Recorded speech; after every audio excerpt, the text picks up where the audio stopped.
Good afternoon, everyone. Welcome to today's program, part of the 14th annual Fox Cities Book Festival, as we discuss writing and publishing your first novel with Christina Sweeney-Baird. We're so happy to have you here with us virtually today. 2021 is our second virtual Fox Cities Book Festival, but know that we are looking forward to meeting with you in person again next year. The festival is organized by a group of dedicated volunteers and community partners, including public libraries, school districts and universities, our local bookstores, and individuals giving of their time and talents. We're able to provide all of these great events without financial barrier, thanks to the generous donors and supporters of the festival. They understand the value that access to the arts have on individuals, students, and our greater community. If you too think that supporting local writers, building an engaged community of readers, and bringing free educational and arts events to the Fox Cities is important, we encourage you to support us. And you'll see a number of ways to do that on the screen in front of you, whether that's monetarily or of your time. If you're interested in volunteering and getting involved with the festival, please reach out to us using the email on your screen in front of you. During today's presentation, you'll also have the opportunity to ask questions of Christina following her presentation. We'll have some time for Q&A, so use the Q&A box in the Zoom on your screen. Those of you that are joining us on Facebook Live, you can leave your questions in the comments there, and we'll bring them into Zoom for her. We do have on the screen in front of you, code of conduct. So we ask that you are respectful of our speaker and each other, keeping in mind that any harassment or disrespectful behavior or language will be caused to remove you from the event. And so I'm now pleased to introduce our guest today. Christina Sweeney-Baird grew up in, I lost my intro. Here you are. She grew up in London and Glasgow, studied law at the University of Cambridge, and graduated with a first in 2015. Her debut novel, The End of Men, was published in April of 2021 by HarperCollins in the UK and by GP Putnam and Sons in April of 2021 here in the US. It has been translated into 16 languages, and the film rights have been sold to a major US studio. Christina works as a corporate litigation lawyer in London and is currently working on her second novel. So thank you, Christina, for being here today to share practical tips on how we can get started writing our novel, finding an agent, navigating the publishing process, and how you find time to do it all. Thank you so much for joining us. Not at all. Thank you very much for having me, for that very lovely introduction. So hello, everyone. Thank you for joining. I'm going to talk today, obviously it's quite a big topic. How on earth do you write a novel, and then how do you find an agent? So I'm going to break it down into kind of 5 key parts, hopefully, which will be useful to you. So the first is really how to kind of have ideas, and then more importantly, how to know that you've got the right one to pursue for a novel. 2, how to actually structure a novel and write a first draft. 3, how on earth to find the time to write a novel when we have things like jobs and life admin and kids to deal with. 4, how to edit. And then 5, how to find an agent and figure out publishing. So that's the structure of today. And as it was said, my first novel, The End of Men, was released this year. So I'm still quite close to this process. I wrote The End of Men starting in September 2018. I then signed with my agent in summer of 2019. We together kind of rewrote the whole draft. I had to basically throw it out and start again, but the ideas stayed the same. So I rewrote it in about 3 months in autumn 2019. And then we sold the book to publishers at the very beginning of 2020, just before the world changed. I think we all know how the world changed, unfortunately, in February, March 2020. So that's the kind of timeline for me. And I always wrote, but I don't have any formal creative writing training, and I've always worked whilst writing. So when I talk about things like how to find time, I promise you I do kind of know what I'm talking about, and I'm not sitting here as someone who is writing full-time in a lovely cottage in the Cotswolds in like the English countryside. I'm trying to fit it in just like you might be. So with all of that in mind, let's get started. So the first section is how to get ideas, and then how on earth to know if you have the right one. So we talk a lot about people talk a lot about, I've always wanted to write a novel. And sometimes you will just get a spark of inspiration. But in my experience, it tends to be that you're doing things that actually contribute to that inspiration happening For example, with The End of Men, I found that I had read the book World War Z by Max Brooks, which is an amazing sci-fi novel. If you write sci-fi, I really recommend reading if you haven't already. Back when I was 21, 22, I'm 28 now. And then I read The Power by Neil Alderman not long before I started writing The End of Men. And my brain kind of mashed those two concepts together and thought, what if there is this kind of thing that really affected the world in a huge way, in this apocalyptic way, and 90% of the world's men die, which is how kind of The End of Men functions in terms of its plot. But then also really exploring that idea from The Power. What if instead of women being physically more powerful, instead they are now in this enormous kind of hyper majority, and that really changes the world. And I think you can get ideas from anywhere. We all know that. You can read, you can watch TV, you can watch films, you can read articles, kind of anything that is to do, I think, with a cultural conversation will help you to have ideas for a novel. But I do think that reading is the thing that tends to make for interesting, thoughtful ideas. And I often say to people that you need to read both broadly and with depth. And so it kind of makes sense, I think, that any talk about writing is going to start with reading, because that is just so important for writers. And when I say that you need to read broadly and then also kind of deeply, what I mean by that is that in order to be an interesting writer, to have a writing style that's really your own, I think you have to read lots of different kinds of things. If you just read one genre, you will probably end up just writing a pastiche of that genre. For me, my reading is, there's a lot of fantasy, there's a lot of sci-fi, there's a lot of romance. I read a lot of memoir on the nonfiction side, and I also read a lot of what I would call upmarket fiction, things like Standard Deviation by Katherine Heine, and kind of readable literary fiction like Anne Patchett. And all of that hopefully combines to mean that my style is a combination of things that means that it's ultimately my own. But then you also obviously do need to understand the genre that you are writing in. So for me, writing speculative fiction, I do read quite a lot of speculative fiction. So I kind of understand what the industry is doing and how those books are structured. So let's assume that you've got an idea, or a few ideas, in fact. How on earth do you know that one idea is the one that you should pursue and commit the time to actually writing into a novel, given how much time that takes? And I think this is a really difficult question. I was very lucky with End of Men. It just was kind of magical. I knew that that idea was the right one, but I was already writing a novel. I was actually writing a historical romance novel. The irony that I went from writing a historical Regency romance novel to a book called The End of Men is not lost on me, rest assured. But I already had about 60,000 words of that romance novel done. So I had this big question of, it's kind of February 2018 at this point, of I thought, do I keep going with this romance novel that now I kind of know probably isn't going to be as good as End of Men? I don't think it's necessarily going to get republished. Or do I scrap it and just get started on End of Men right away? And I chose to finish that first novel, even though I knew it probably wouldn't get published. And part of that was very good advice that I read in Big Magic by Elizabeth Gilbert. And this is a book that I recommend to anyone who's interested in writing or anything creative. I think it's a really important book. And it's a lot less hippy-dippy woo-woo than the title, I think, suggests. It's got a lot of really practical advice in it. But something she says, and I'm slightly kind of changing her quote here, but the idea is the same. The idea of a new novel is always more exciting than the one you're currently writing. Novelty in of itself is exciting. So I do think you always need to be careful, if you have a new idea, not to scrap whatever you're working on. And if you're someone who finds that you often have the first few chapters of a book, but you never quite get to the end, think about whether it's maybe because you're always finding the next shiny idea to be too exciting, so that you don't kind of stick with the sometimes boring work of finishing the novel you're working on. But even if you kind of are not necessarily working on something and you've just got several ideas and you want to write a novel, you always wanted to write a novel and you're not sure which one to pursue, I think a few good things to ask yourself are, one, does this idea have a really good hook? The hook of any novel is really what sells it, and that goes for, frankly, whatever genre you're looking at. And a really good way to think about how you form a hook is if you look at the New York Times and Sunday Times bestseller list, you'll see that next to each entry there's like a line or two about the book, and that's the hook of the novel. That's a really good way to think about how to put your own hook together. And two, think about writing the first maybe 5 to 10 pages of a few ideas if you're really not sure. One of them might just spring out at you and be much easier to write than another.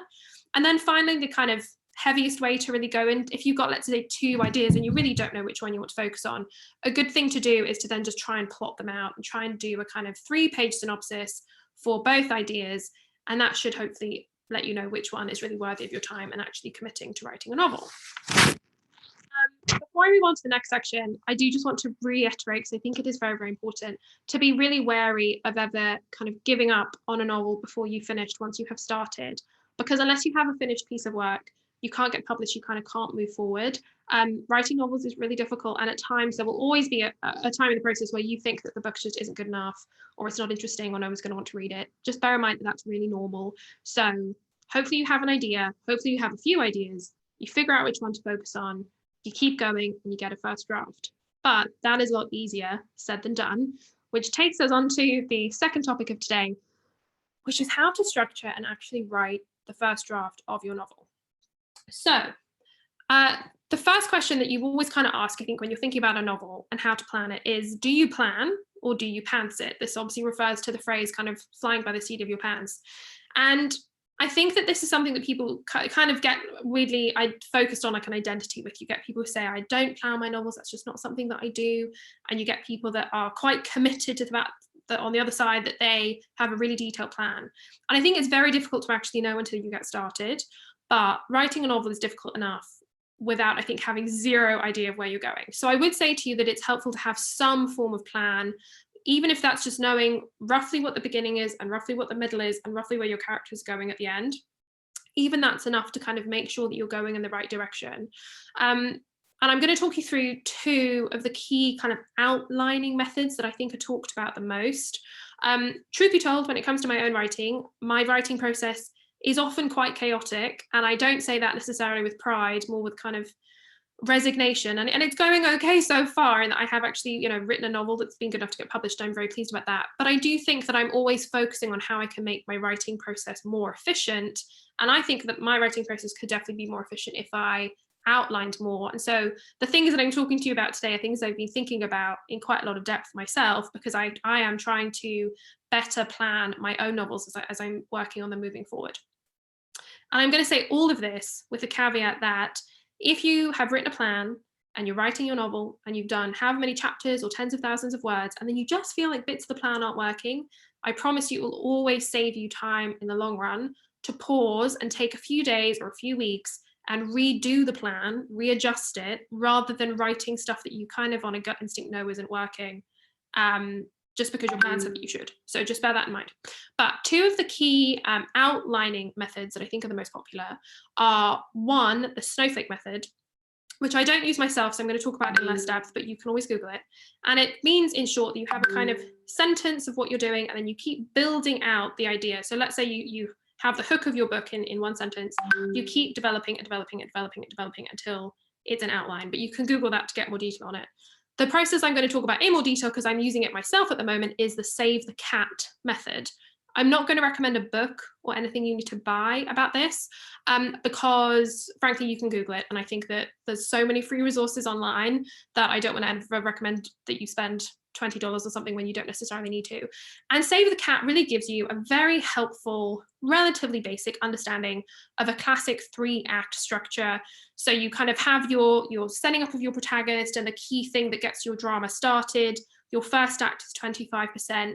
Your second act is 50% and kind of contains the real meat of your story. You set up your B story. You show the people around your protagonist. You show your protagonist in this new world or dealing with this issue. You have a midpoint, which is either a false victory or a false defeat. You kind of keep going until you maybe think that things are going to be fine. And then you have your final 25% third act, where basically, if you think about all the really kind of classic movies and books that you've read, will probably have something going enormously wrong very near the end, and you think that all is lost. And then, ta-da, it's not, and everything's fine by the end, or at least there is some sense of resolution by the end. So Save the Cat is a very, I think, easy to follow method. And if you look it up, there'll be like Save the Cat worksheets that set out in more detail kind of percentages throughout a draft of what should be happening kind of each point. And I think it's very helpful in terms of figuring out a basic plot. And when I say basic, I don't mean basic in terms of kind of in a pejorative term. I mean basic in terms of the real structure of the house of this book that you're going to build, that you will then fill in with all the various parts of your plot and ways that you're going to make it and kind of develop it into a book. So if you've not heard of those before, I hope that they're helpful. And if you have heard of them before, those are, I think, the two key methods I hear people talk about. And I have to say, actually, even as I say that, Save the Cat, in terms of the authors that I speak to, is really the one that most people use. Another thing to bear in mind is Excel. There are so many different ways to plan out a book. I've tended to use a kind of 3-page Word document, like synopsis. I say 3 pages. I always want it to be 3 pages, and it's more like 5 to 10. a synopsis Word document that sets out who's doing what and when, kind of quite broadly. That's how I've tended to work. I have a lot of friends who write thrillers, though, who use an Excel. And so in each box on the Excel spreadsheet, there will be maybe a sentence or two setting out a scene or a chapter in the book. And if that maybe appeals to you, think about using that. There's also something called the post-it method, which from what I can see is pretty much that Excel method, but it's setting out each scene or each chapter on a post-it, and then it's also quite easy to kind of move them around. Basically, just planning should involve both making you think through your plot in hopefully a way that makes sure the plot is gripping and moves at an appropriate pace, and then something like an Excel spreadsheet or a Word document or post-it notes help you then visualize that and actually have it set out in front of you, so you can then follow it relatively easily. And in theory, each evening you sit down and you're writing a box on your spreadsheet or one of your post-its. As I say, I haven't tended to do that. I really like writing things down kind of physically, but post-it notes, frankly, have always been a little too organized for me. So I tend to have this synopsis, which helps me know where I'm going. And then I often kind of plan out as I'm going in more detail on pieces of paper, and then I highlight them. And I have to say, it all looks a bit a beautiful mind by the time I'm close to the end of the draft. But that is roughly how I've done things. As I say, my first novel was a historical romance novel, and it was not The End of Men. Please bear in mind that any debut novel that you see in the library or in a bookshop is almost definitely not that person's actual first novel. There are many, many novels that will have been written that you just haven't seen. So if you write a novel and you're like, this doesn't really seem as good as the stuff in the bookshops, that's okay. It's probably not, partly because a team of people help, but also because lots of people write novels before they get published. And for example, my novel, the first one, was a historical romance, and it definitely wasn't good enough to be published, but it really helped me learn how to plan and how to think through a structure. And so something I do also say to people a lot is to think about the genre that you know the best. And that might not be the genre that you necessarily want to write in forever. For me, that was romance. I knew that I probably didn't have enough ideas to sustain like a romance writing career.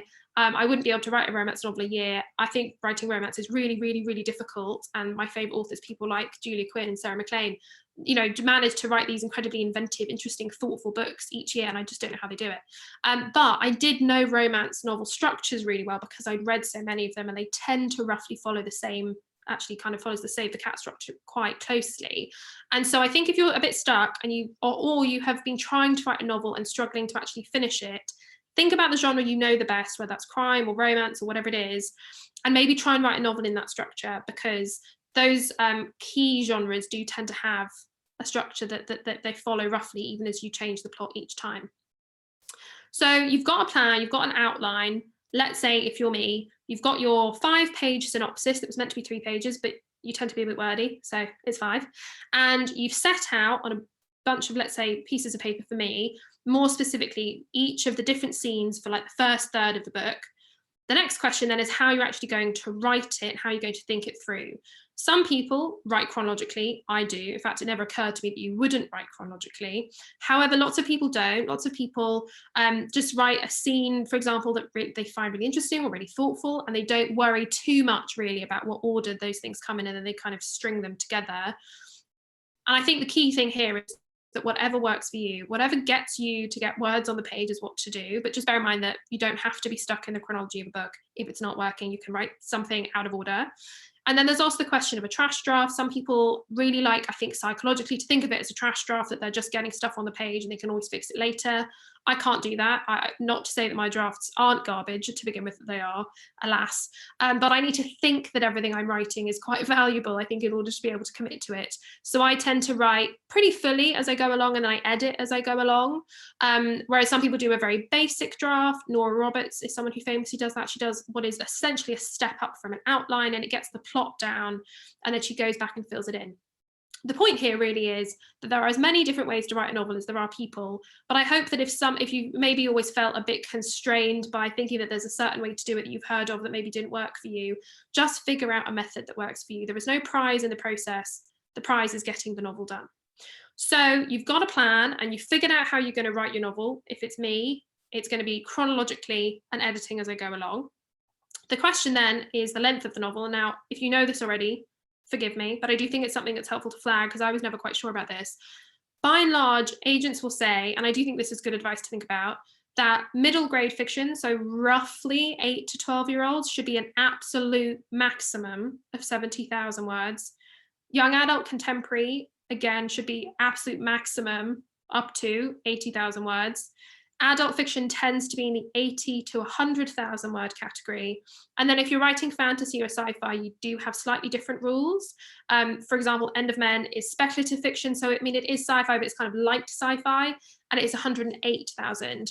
But just bear in mind that the length of your novel is a huge contributing factor to how you're actually going to put it together. When you're making your plan, it's really helpful to know roughly, for example, if you're writing a contemporary young adult novel, that you actually don't have that much, time to kind of play with in your first act. It's probably going to be about 20,000 words. And if you break that down and your chapters are about 2,000 words, that's only about, 10 chapters. So I do think it's just helpful to really think about the end point. And you are much, much, much, much better to write a novel that is roughly the right length, I think, rather than to have some huge 150,000 word draft that you then need to cut down. I think that becomes very difficult and also just takes longer in a way that probably isn't enormously helpful. So I'm now going to talk through some key writing tips that I have found really helpful. And these are tips in particular that I've been given by my agent, Felicity Blunt, and my editor in the UK, Carla Josephson, both of whom are really thoughtful about writing. And so when we talk about writing, these are the things that come up. So the first relates to narrative. Now, you've got the basic questions with narrative. Are you doing first person? Are you doing third person? Are you going to be present tense, past tense? I think the key thing here is to remember that you can always change it. It's going to be a bit of a pain in the ass if you do have to change it, but it's not something to get too caught up on. And I think the key thing here as well, my agent often says this, is that whatever kind of makes the book fly the most is the thing to focus on. So if you get 10,000 words in and it's third person and it just feels a bit distant or weird, that's fine. Start writing in first person, see if that works. You can always go back and change it. Basically, don't feel like because you've committed to a certain narrative style, you have to stick with it. I personally think the first person is underused. I really like reading books in first person, and I really like writing in first person. In a very basic sense, I am scared is more urgent and kind of immediate than she is scared or she was scared. Obviously, the limiting factor of first person is you then have basically the perspective of that character or those characters. You can't have a kind of omnipresent narrator kind of showing you different things and in different people's heads. But I do think that first person, especially if you have ever been given the feedback that your writing feels maybe distant or not as kind of connected, and that people find it hard to connect to your characters, a really quick way to connect to them is to just be directly in their head. So do think about that if that's ever a comment you've had.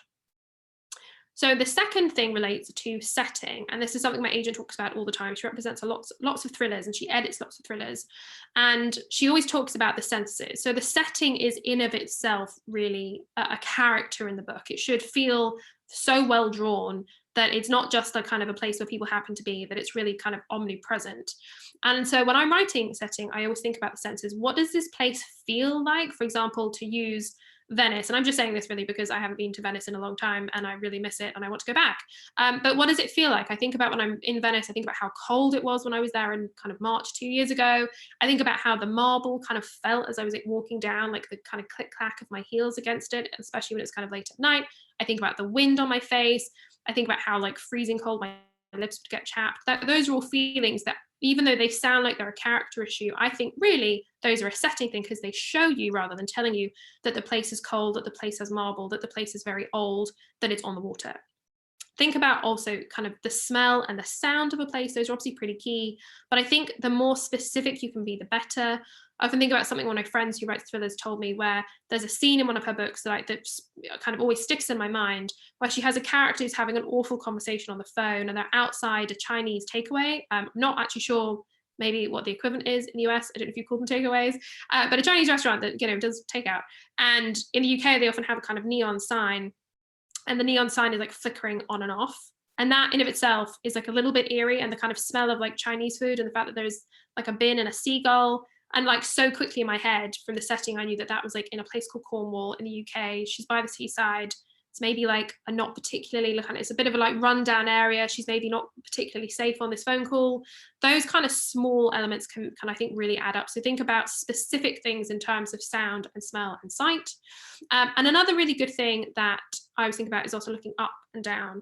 So when you're walking down the street, when you look up, what do you see? When you look down, what do you see? Don't just kind of think in terms of setting of like you're on a road and there's a house and it's here. Think about what the roof looks like. Think about what the garden looks like. Think about all the various kind of different aspects of a world that you can see. And then also think about sense of humor. Sense of humor is, I think, just one of the most important things in any book. My agent always says that she's completely invulnerable to people that make her laugh. And I think that's so true. It's something where I think it's very hard to do like someone else, by which I mean that I think that inevitably characters in a book will often have yours as a person, as an author's sense of humor, unless it's something that's quite extreme and separate from your own. But a sense of humor, I think, is part of a setting. One of the characters in End of Men, for example, is a Glaswegian doctor. I grew up in Glasgow in Scotland. And there's a real thing here that we have comedians like Billy Connolly, for example, is a good example of this, where the humor kind of really brings people down to earth. We don't take ourselves too seriously, and it can be quite cutting at times and quite caustic, but hopefully not cruel. It's fundamentally quite friendly. That sense of humor in of itself, I think, really helps towards the setting of a place. For example, in the setting of one of my characters, Amanda, in Glasgow, especially when she's working as a doctor in a hospital, there's so much Black humor that people use in really difficult times to kind of get them through it.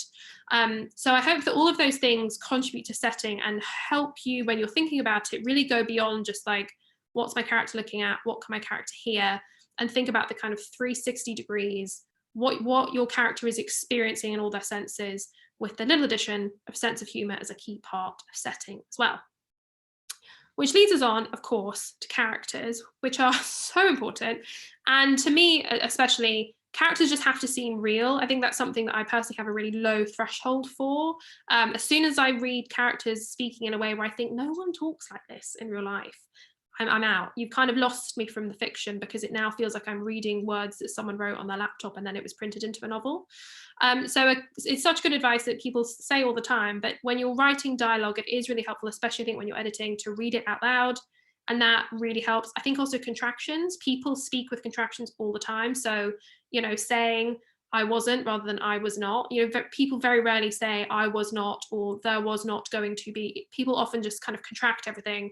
And so I think that that's a really key thing to make sure that your writing sounds, frankly, more realistic, and your dialogue sounds more realistic. And the more real your characters are, the more, frankly, engaging your novel will be. And especially if you're writing anything speculative, anything with magical realism, or anything with fantasy or kind of real hardcore sci-fi, you're already asking your audience to suspend their disbelief to quite a huge extent, that you really need to make sure, I think, that the characters are as grounded as they can be in every other way. So I have two characters in the End of Men, Catherine and Amanda. Both of whom are quite different. Catherine is from a relatively she's from London, quite kind of upper middle class, but she speaks in a very different way than Amanda, who is from Glasgow and is more working class and is now a doctor. But nonetheless, when I was writing them, I read out their dialogue consistently to make sure that their voices sounded separate and that they sounded realistic. Something my editor says all the time, which is very helpful, is to avoid blocks of dialogue. The irony of me saying this when I'm giving you all a 45-minute monologue, again, very much not lost on me. But I do think that's really important, and it's something I really think about now. I just preemptively get rid of. If I have kind of 4 lines of someone speaking, that just needs to be split up. It needs to be split up with a she said and then something happening, or it just has to be split up, because actually people do speak in those kind of monologues, but when you're reading, somehow it often feels a bit more false. And also think about small touches. Again, it's the age-old advice: show, don't tell. What can your characters do, or what can they say that kind of shows you something about them?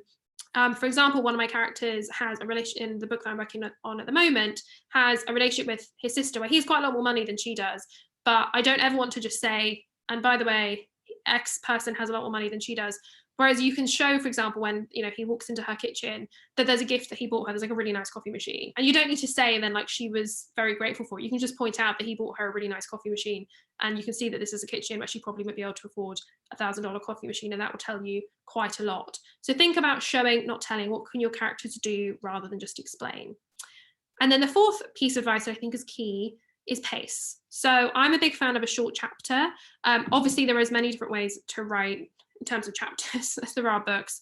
But I think if in doubt, short chapters are very helpful. We all like to read books that move at a pace. It is never a bad thing for a book to be gripping. So I think if you can, keep it moving. think very carefully about what you want to have on page versus off page. And if you feel like you're getting stuck in backstory, consider if that needs to just be stuff that happens off page and you need to just get started quicker. I like short chapters that are probably about 1,000 to 1,500 words. And I find that it really helps the book to move apace. So do think about that. Which brings us on to the next section, which is practically writing a draft. And basically what I mean by this is, how on earth do you find the time to write a novel? So as I say, I also work full-time as a corporate lawyer in London with quite an intense job. I'm still working and writing. And I think it's worth flagging here that even once you have a book deal, most people will keep working. And the reason for that is not necessarily just financial. It's also, I think, to do with the fact that just writing can be an awful lot of pressure on what is ultimately a creative process. I certainly have that. The idea of kind of sitting day in, day out with a draft, especially if that draft isn't working very well, feels quite intimidating. So whatever process you manage to figure out now for kind of writing a draft, if your dream is to be a published author, you will probably use those same techniques even once you have an agent and even once you're getting published. So if you have a book you're trying to write, it's 80 to 100,000 words. Just bear in mind that if you break that down, that's about 500 words a day for 6 months. Now, obviously, it's not quite that simple. If it was that simple, I'd have written 50 novels by now. But I like to think about it like that because that feels very manageable. That feels like I can kind of do that. Other things that I think really help, there are 4 key things I'm going to talk about here. One is tracking. So I use trackers, and what you track can be words or time. If I'm doing a first draft, I track words. I mean, I literally just have a note on my phone that sets out the word count that I've got to that day. And that helps you see the progress over time. You can see that, 10 weeks ago you had nothing and now you've got 20,000 words or whatever.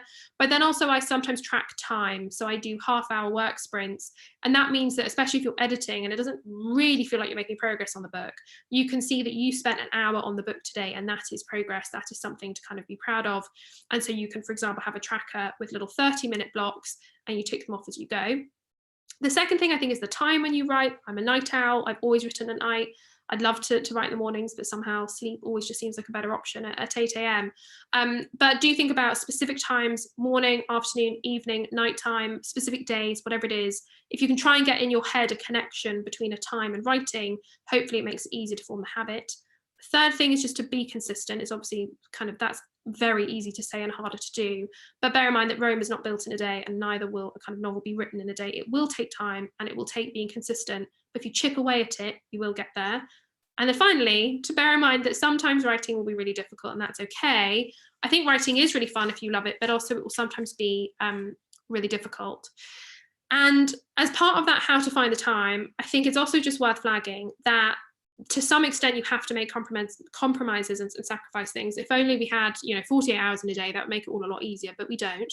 And so for my own experience, the things that I've really cut over I'd say I've been writing now really consistently for about 5 years, in terms of from the time I started my first novel and then got the idea for End of Men, finished that first novel, wrote End of Men, signed with my agent, rewrote End of Men, and kind of the years of it being published. The 2 things I really don't do that much are watch TV. I love TV so much. I basically watched hours and hours of it as I did my homework every day throughout all of my teens, and so much when I was at uni, but I just don't have the time now between a job and writing and reading and spending time with friends and life admin. TV is the thing that gets cut.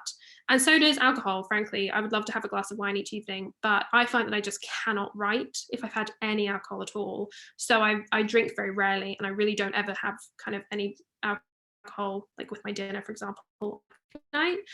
And I don't say that to sound like some kind of hopefully not really like dour person who's saying you need to cut things out, but more that there is inevitably always going to be some level of sacrifice. But hopefully if you really get into a groove with writing and you're enjoying it, the kind of satisfaction of getting a novel done is enormous. And certainly I am very happy to have not seen a certain number of box sets and TV shows, and to have not, drunk a certain number of bottles of wine, but have novels that I'm really proud of.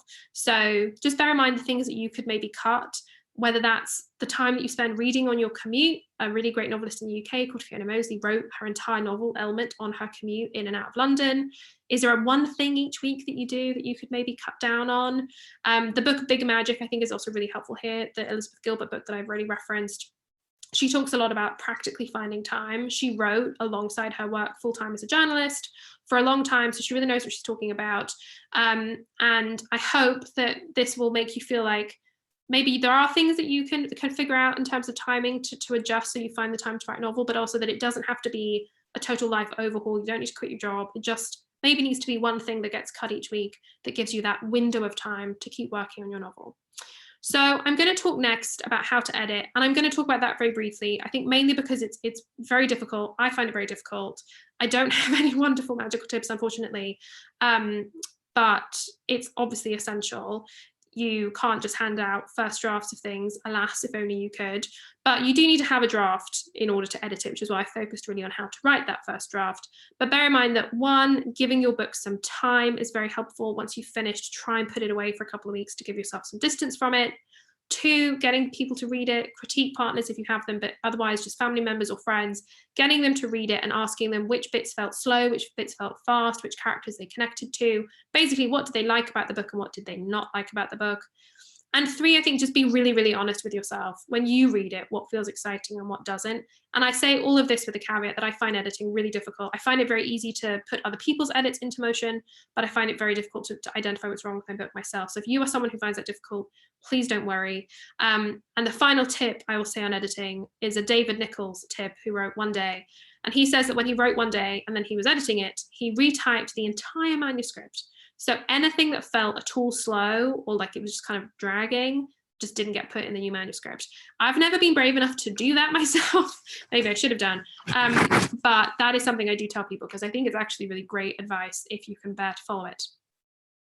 Which leads me at warp speed onto the final section, which is how to get an agent, how to get published. Now, some of you might be interested in self-publishing. I have never self-published. I never really looked into it. So I'm not going to cover that just because I don't really know about that issue. But I do know that there's a lot of advice online. So if you're interested in self-publishing, there will be plenty of resources online for you. But I'm going to focus really on talking about how to get an agent, because that really is the window into getting published. And then, to be honest, once you do have an agent, you get hopefully lots of really good advice about the publishing process from them.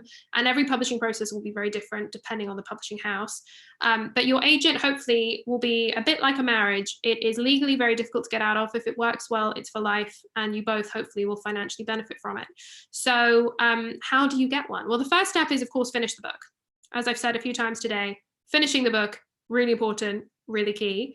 And you will, for fiction at least, have to have a finished novel in order to get an agent. Please don't make the mistake of thinking that you've got 60,000 words of a novel and maybe they won't mind querying, because then if you get interest from an agent, it will be completely heartbreaking if they then say to you, what do you mean you don't have a finished novel? And you have to admit you don't have it yet. They won't like that at all. So please just do the work, finish the novel, and then you go through what is called querying. So I think a key thing with querying is you have to know where your book fits. Where does your book fit in the bookshop? And if you're thinking there's no way that my book could ever fit in any bookshop, it's completely cross-genre to the point where it's kind of breaking new boundaries and everyone should bow down before me, that's probably not true. I wish you well, but there are probably books that you can compare your novel to, and you need to find them. For context, with The End of Men, the books that I said in my query letter that I thought that my book would sit alongside, I think I referred to other feminist dystopias specifically, and I referenced The Power by Naomi Alderman and Vox by Christina Dulker, which I think were definitely fair kind of assessments. Knowing what I know now, I think I might have pitched it actually as The Power by Naomi Alderman meets World War Z by Max Brooks. But I think it's really, really key to make sure that when an agent who is very busy and gets many thousands of submissions a year looks at your query letter, that they can quite quickly understand not just roughly where your book would fit in the bookshop, but the key thing about how you're pitching your book is that they understand that you understand that aspect of the book industry, that you have actually read widely, and that you are approaching this, I think, in quite a commercial way and understanding where your own novel would fit in. So do some reading. In my case, I did quite specifically seek out other feminist dystopias to read. I'd already read The Power, but I specifically kind of was looking up feminist dystopia and reading things like Vox when I was going through the query process. So the next thing is that you need to find agents. And there are some books that I think you can buy on this, but again, I don't think you need to buy anything. I think that all of this information is online. It's obviously in agents' interest to make sure that they are easily available to you on Google. So if anyone's trying to sell you anything, I would maybe run away and just think about what you can do for free first. I personally made a spreadsheet As is probably apparent from this talk, I'm not a hugely spontaneous person, and I decided to be really organized about it. So I went through all the UK book agencies. I just kept Googling like UK literary agency. You would do the same, I imagine, if you're in the US, for the US. And I made a spreadsheet of all of those different agencies. And then I went through and I picked out my favorite agent for each agency. Every agency generally will only want you to query one agent from that agency with each manuscript. And the key thing is to pick people who are interested in your book. And they will often say, for example, I am open to, speculative fiction, or kind of, I'm looking for feminist novels. If someone says, I'm not interested in thrillers, and you've written a thriller, don't send it to them. Just make your life easier for yourself. Find agents who are looking for your kind of work. And I think finding someone who has similar taste to you. So that the key thing is, obviously, if they say, I am looking for example, a kind of high concept feminist book, well, that's great. That was for End of Men. There was a few people who said that, and I thought, well, that's ideal. The next thing is someone who is representing an author that's kind of vaguely in the same wheelhouse that you are in. And then I think the next thing is, even if they don't necessarily say that, as long as they're open to the genre you're writing in, if they seem like they have the same taste as you, that's key. Do they represent books that you like, or have they said that they like books that you like? Because I think so much of finding an agent is this slightly magical process of making sure that you frankly just fit with them and they have the same taste that you do, because obviously you've written a book that you're going to like, and they need to like it too if they're going to sign you. Also to consider is whether this person is going to have time. Obviously, there are some really massive, big name agents, and you might be able to sign with them, but generally they'll be very, very busy. And so someone who is maybe more junior, or who is not like leading an agency, will just practically probably have a bit more time for new signings. So do think about that. Again, why make your life kind of more difficult than it needs to be? So hopefully you end up, as I did, with a spreadsheet or some kind of record of all the different agencies, an agent from each agency, why they were interested, you have written them down, why you think they might be interested in your book. And then you need to write your query letter. And again, keep this brief and commercial. Really think about how to make yourself come across well. Some agents don't bother reading them. Some agents only read query letters before they start reading actual manuscripts. So you do have to make sure it's good. Focus your query letter to each different agent. That is absolutely key. So for each agent, you should say, dear, whatever, Elizabeth, I'm making that up, I'm writing to you, querying my novel X, which is complete at blob 1,000 words. It is in this genre. I'm writing to you because you represent X person, which is, a book that I really love, and I think that you would really enjoy my novel. I think our taste aligns, or whatever. But make sure you specialize each query letter to the agent. It massively increases your chances. I think kind of general form query letters often don't seem to be particularly successful. And all it really needs to cover, and there are so many example query letters online, so please bear in mind that you can Google this, but it does need to be brief and to the point, like, who are you? And that doesn't need to be a huge thing about yourself, but just kind of, I am X, and this is the vague experience you have, a little bit about your book and the plot, and where you are pitching your book. And it should really be a page, and that's all it needs to do. And then when you're actually sending the submission, generally you'll also need to send them, obviously, an extract from the book, generally the first 3 chapters or 50 pages, and a synopsis. A synopsis is really hard to write, but just do your best. And just make sure you follow the rules. If they say that they want a 1-page synopsis and the first 50 pages of the book, send them that. Just be really, really careful that you're following the rules. Send it to the right email address or whatever the process is they want you to send it to, because agents just get so many queries. But in my experience, they do read them, yeah. And when you speak to agents, they do say, look, I'm looking for new authors. My lifeblood, my literal career is based on me finding new authors. So they are looking for you. And if you think about it like that psychologically, they're not trying to kind of get rid of people. They really do want to find books that fit for them. And I think that's really key. And I say that having gone through the querying process once successfully with End of Men, and also having gone through the query process once with my first book, I briefly queried it, even though I was already writing End of Men, because I thought, well, why not? And it didn't go very well. I had a few nice responses, but I did not get an offer. So I do know that it can be very disheartening when you go through querying and you don't get a good response, but making sure you kind of give yourself the best possible chance by querying a good number of agents that are open to your work and that probably have the same taste as you do is going to really help. So I hope that has been helpful to you. I'm going to give you a few final kind of tips before I skedaddle. And that is, as I say, I have said already today, just to remember that even though this is about writing your first book, and my debut novel was The End of Men, it wasn't the first book I wrote, and it will take most people more than one book, more than one finished manuscript to get published. So please don't be disheartened if you do manage to do the enormous task, and it is such an achievement. Well done if you have done it or are going to do it, of writing a novel. Even if you write one, you might need to write another one, and that's okay. It's not just you. That's a very common kind of part of the process. And I hope the things that I've said help.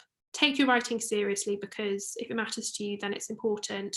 Treat it like a job before other people start paying you money, and bear in mind that you can do it. And even though I don't know you, I fully believe that you'll be able to write a novel, and I hope you have found this helpful.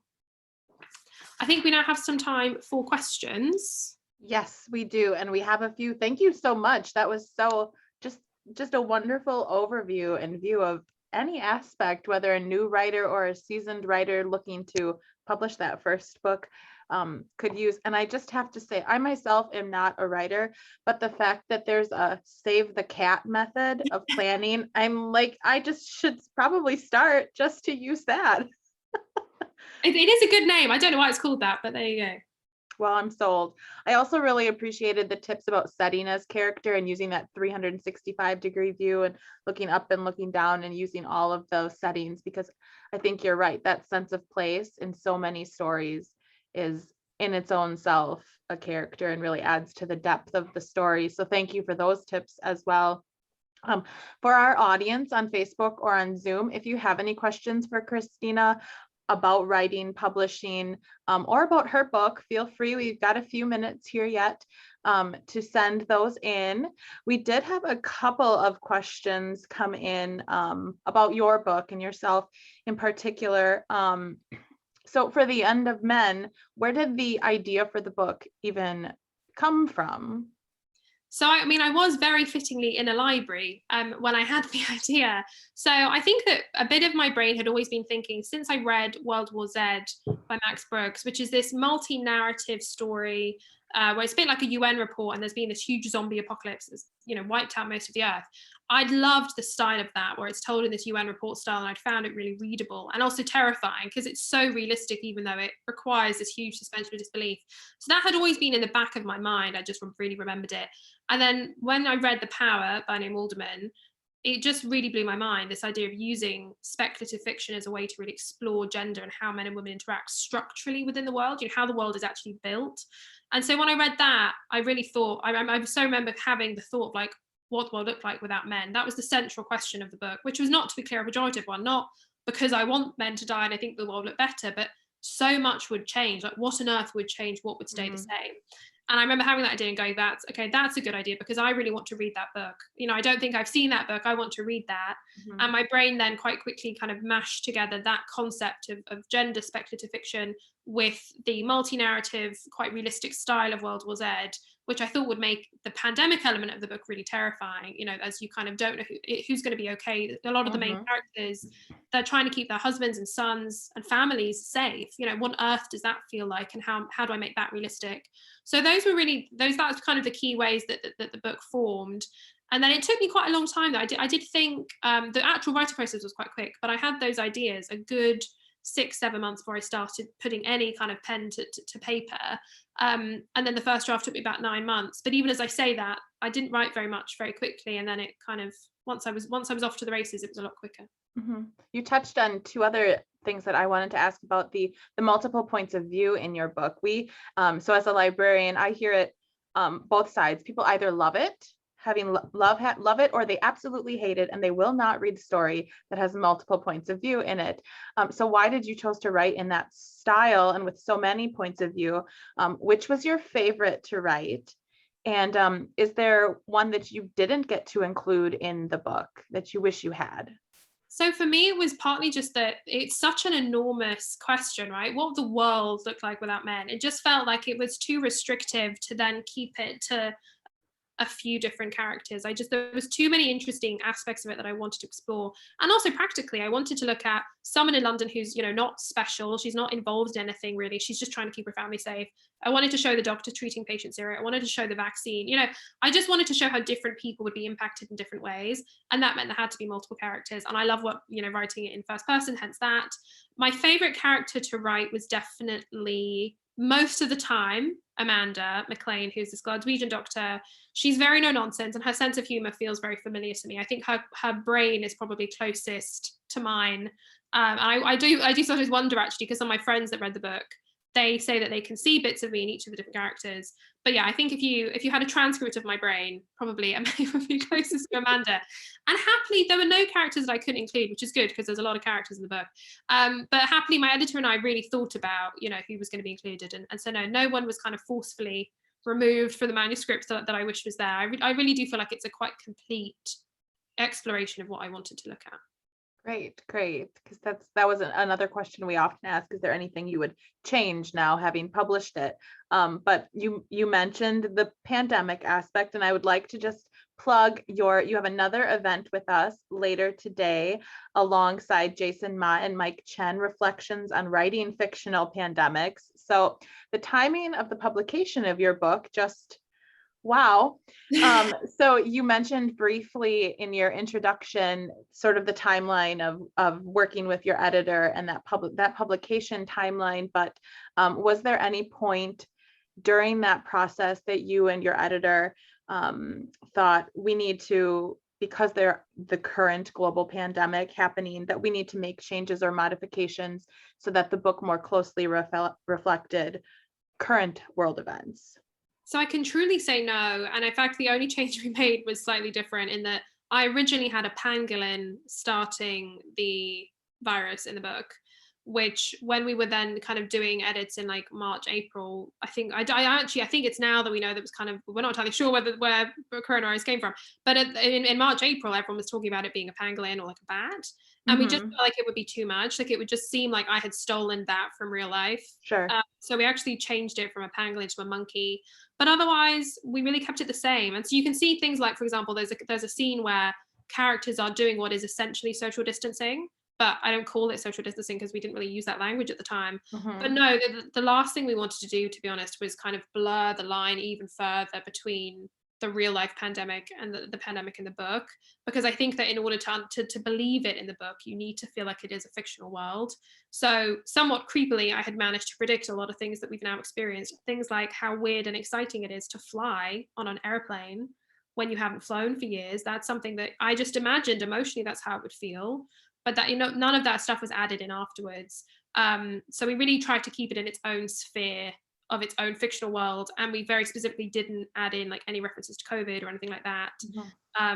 So yeah, it's kind of its own world, and we just didn't want to mess around with it too much, because also once you started, kind of where would you end, so yeah, we tried to keep it. But the pangolin thing we did change, and I'm glad we did, because that would have just been weird. So let me see. Here we go. Oh, the movie or film rights that have been sold. Can you share anything? I'm not sure. I know it's a long process from a film being optioned to anything coming into being, but can you share anything about that? Have you had any impact or influence as far as where that is? Do you anticipate being able to be involved in the writing of any of the screenplay or the pitch for that? So I'm not allowed to say very much, but I am happily very closely involved, which is really important. I think when you go through this process of kind of different people saying they maybe want to make it, and I was quite clear that I only wanted to work with someone who was going to kind of have me in some way be involved, because I think it'd be quite weird to just hand it over and then it just turns into this film or TV show that might feel very, very, very different from what you imagined. So I can't say much, but I am happily involved and would love to contribute to the writing if I can, but we're not kind of even at that stage. As you say, it is a very long, very long process. Can you talk a little bit, this was a question from our audience, a little bit about the process of having your book translated into other languages, your involvement or what that's like for you then? And I'm curious too, just like from a press experience too, and doing the PR in or for other countries and languages. That's a really great question that I have never been asked before. So it completely depends. For some of the translations, I literally had like no questions, nothing was asked of me. It just happened. Like the Finnish translation just appeared and I was like, great, excellent. Whereas for some of them, like for the French translation, I had lots of questions and they kind of made sure that certain like phrases were done in the right way. But I think you do have to accept that, and I say this like not grudgingly, I'm very happy to accept that the book is fundamentally being rewritten by this translator. It's a really important job. And so they're going to be as close as they can to the original text, but there are things that just have to change, I think, to make it make sense in another language. So it has been generally, I've actually not been asked that much, and I'm fine with that. I do trust that a good translator is being chosen who will transform the book into something else. But it's been really lovely for me. I've actually become friends with my Portuguese translator on Instagram. She started following me and we got chatting while she was translating it. And that was really lovely, just on a personal level. Mm-hmm. Obviously reading the text so closely, and it Mm-hmm. was lovely to just chat to her and, you know, kind of have some personal connection with this person who is so closely involved in my own work. But yeah, generally with foreign kind of editions, it's been really lovely seeing kind of the different interpretations of the cover and even the title. For example, in Germany, it translates to the other half of the world as opposed to the end of men. Whereas in France, it's La fin des hommes, which I just think sounds so chic and more chic than the end of it. This is everything French sounds elegant, doesn't it? So yeah, I'm not that involved, which given the number of emails I still have to reply to is probably a good thing. But I'm always open to questions, and when I've been asked, it's been quite nice to clarify things. Great. Thank you. Well, we have just a couple of minutes left. If there's any final questions for the audience, my final sort of question for you, what is next? You mentioned the start of that historical romance. Do you think you'll ever return to that as a dip into a new genre, or do you have the next project already in the works? So I don't think I'll dip into historical romance, partly because I love historical romance so much, and it's actually one of the things I read now. I've always read it, but I still read it now as one of the few things that's truly relaxing. Because I'm not writing it, my brain can properly disengage. But I have actually written several drafts of a YA contemporary novel, which I'm really excited about. So I'm going to rewrite that again. Most things go through so many drafts. It's on to like draft 3. But between that and the next speculative fiction novel, that's kind of where my focus is. So I think the historical romance will stay in the past, because it would need a pretty hefty rewrite / edit, I think, to get it into shape. And also, writing romance is really difficult. Don't worry, I won't turn this into a TED talk, but I do think it's worth flagging that genre fiction, like thrillers, crime, romance, I think often people assume that because it's easy to read, that it's easy to write. But it's not. It's very difficult. So if any of you are romance writers, my hand is off to you, because it's very, very difficult to do. So no, it's going to stay in my past, but I love reading them and always will. And I appreciate you saying as well that it's something that you enjoy. So wanting to keep that in the space of leisure for you as well, in a sense, to separate work and relaxation. Exactly. So great. I can't wait to read what you have next. Where can we and how can we keep up with you, keep track of your work and everything that's happening in your world? So I'm pretty active on Instagram and Twitter. Instagram I find is like a really nice zone. I tend to do quite a lot of stories. And if you look at my Instagram, actually, I also have story highlights that are saved that are about writing. I did a kind of series where I did kind of what I've done today, but in some ways in more detail on different aspects of the writing process. So that might be helpful to you. So yeah, Twitter and Instagram are the main ones where you can find me. And then also, if you have enjoyed what I've talked about in terms of writing and there are aspects you've enjoyed and want more about, I've done quite a few podcast interviews now, some of which for example, is on the writer's routine that really dug into like the day-to-day of how you find time. So if you look me up on podcasts, on like Apple Podcasts or whatever, you might also find some stuff that's helpful if you've liked any of that.